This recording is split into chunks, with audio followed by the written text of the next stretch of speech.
Dikarenakan rayuan iblis lebih mematikan dan berbahaya daripada rayuan-rayuan buaya yang ada dalam dunia ini.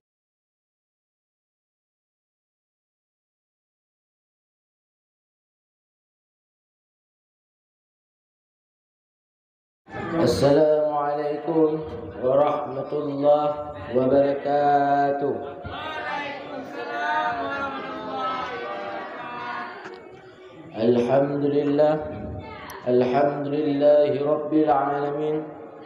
Wassalatu wassalamu ala asyrafil anbiya'i wal mursalin wa ala alihi wa sahbihi ajma'in, amma ba'd. Rabbi shrah li sadri wa yassir li amri wahlul 'uqdatam min lisani yafqahu qawli. Qala Allah Ta'ala fil Qur'anil Karim, a'udzu billahi minasy syaithanir rajim. Bismillahirrahmanirrahim.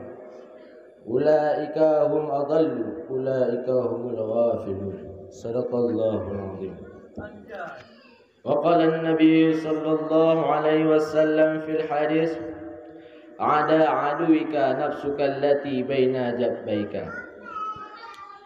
Ta'zim wal ikraman kami yaitu kepada Abi selaku ayah rohani kita bersama serta keluarganya. Ta'zim wal ikraman kami yaitu kepada dewan juri yang saya hormati, dan ta'zim wal ikraman kami yang paling istimewa yaitu kepada seluruh santriwan dan santriwati sidang jemaah pendengar yang dirahmati Allah. Sidang jemaah pendengar yang dirahmati Allah, sebagaimana yang kita ketahui, Allah yang telah menciptakan semua yang ada di permukaan bumi ini dan semua yang ada di alam semesta dan sebagainya. Dan Allah pula itu yang telah menciptakan manusia pertama di permukaan bumi ini, yaitu Nabi Adam alaihi salam. Dikarenakan tersebut, Nabiullah Adam meminta itu kepada Allah Subhanahu wa taala supaya diberikan oleh Allah yaitu seorang pendampingnya dalam syurga. Maka Allah memberikan kepadanya yaitu Siti Hawa. Dikarenakan tersebut, iblis iri kepada Nabiullah Adam. Dikarenakan apa? Dikarenakan Nabiullah Adam ditetapkan oleh Allah dalam syurganya Allah, dan Allah tetapkan iblis di dalam nerakanya Allah. Dikarenakan tersebut, iblis mencari cara dan godaan supaya Nabiullah Adam dikeluarkan oleh Allah ke permukaan bumi ini. Maka iblis mencari cara yaitu dengan menyuruh Nabiullah Adam memakan buah yang dilarang oleh Allah, yaitu buah kuldi. Dikarenakan rayuan iblis lebih mematikan dan berbahaya daripada rayuan-rayuan buaya yang ada dalam dunia ini. Dikarenakan tersebut, maka Nabiullah Adam diturunkan oleh Allah Subhanahu wa taala ke dalam permukaan bumi ini. Dengan cerita tersebut, maka izinkan saya pada malam yang berbahagia ini membawa pidato saya yang berjudul Apa Itu Manusia.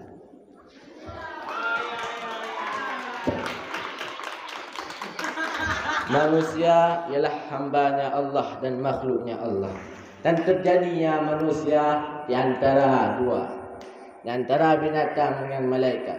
Sedang dikarenakan Allah ciptakan nafsu pada binatang, sedangkan Allah ciptakan akal pada malaikat. Ya. Lalu Allah ciptakan kepada manusia kedua-duanya, yaitu nafsu dengan akal.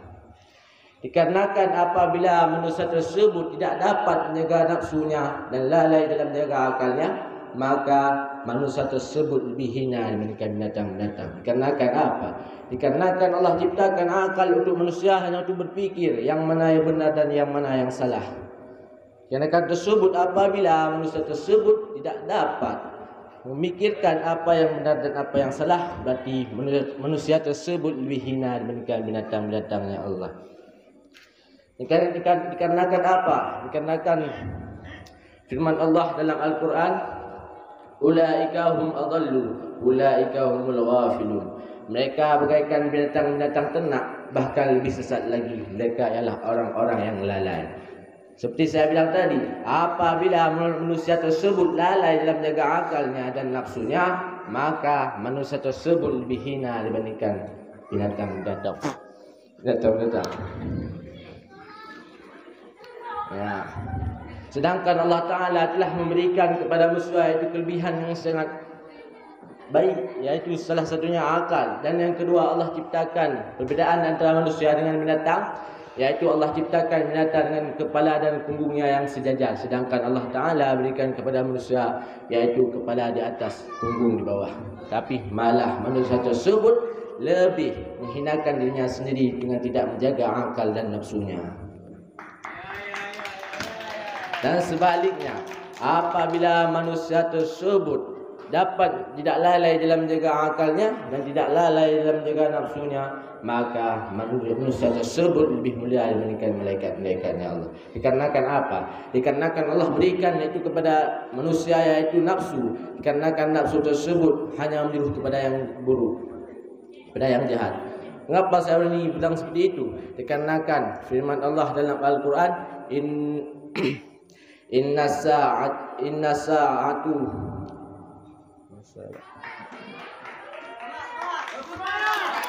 Dikarenakan apa? Dikarenakan firman Allah dalam Al-Quran, Inna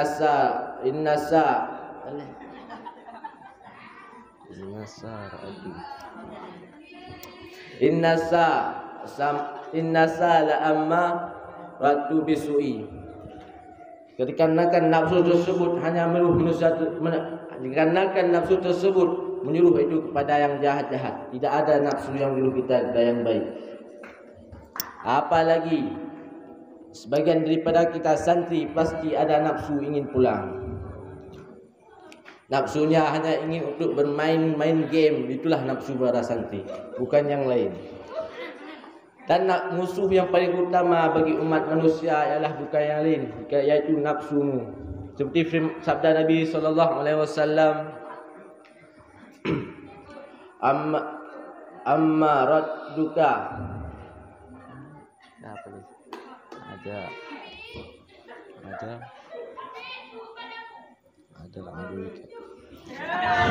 Ada aduika nafsuka allati baina jafaika. Musuh yang paling jahat ialah nafsumu sendiri yang ada di antara kedua sisimu. Itulah musuh yang paling jahat, kata Nabi SAW. Bukan yang lain, bukan orang-orang kafir. Tapi orang kafir kita musuh kita juga. Tapi yang lebih kita hadapi iaitu nafsu kita sendiri. Dikarenakan nafsu tidak jauh daripada kita, bukan seperti orang kafir yang ada di mana-mana. Itu nafsu kita ada di antara kedua sisi kita sendiri.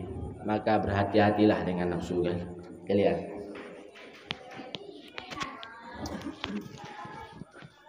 Dan bahaya yang kedua terdapat pada manusia yaitu syaitan. Dikarenakan syaitan sangat iri dan dengki terhadap manusia-manusia. Seperti yang telah dilakukan syaitan pada zaman dahulu, telah merayu nenek moyang kita, itu Nabi Allah Adam AS. Seperti firman Allah dalam Al-Quran, Inna syaitana lakum adu fattaqullah. Inna syaitana lakum adu fattaqullaha aduwa. Syaitan adalah musuhmu, maka anggaplah ia musuh. Malah orang-orang pada zaman ini malah menganggap syaitan adalah sebagai temannya sendiri. Dikarenakan apa? Dikarenakan orang-orang pada zaman ini malah mempercayai dukun, bukannya mempercayai itu bukan mempercayainya kepada Allah SWT. Malah meminta itu permohonan kepada dukun supaya dikabulkan itu doa-doanya untuk bisa disembuhkan, bukan mintalah kepada Allah SAW.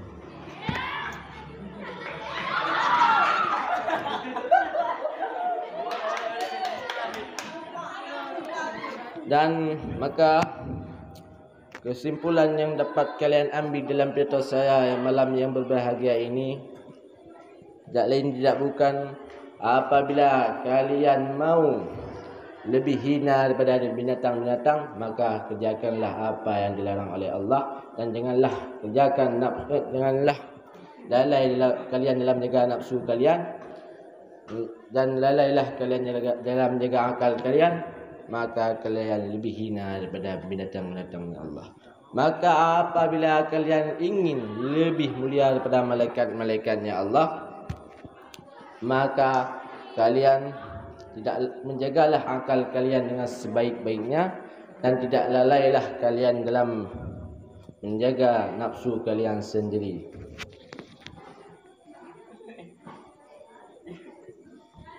Mungkin hanya demikian yang dapat saya sampaikan. Lebih dan kurang saya mohon maaf.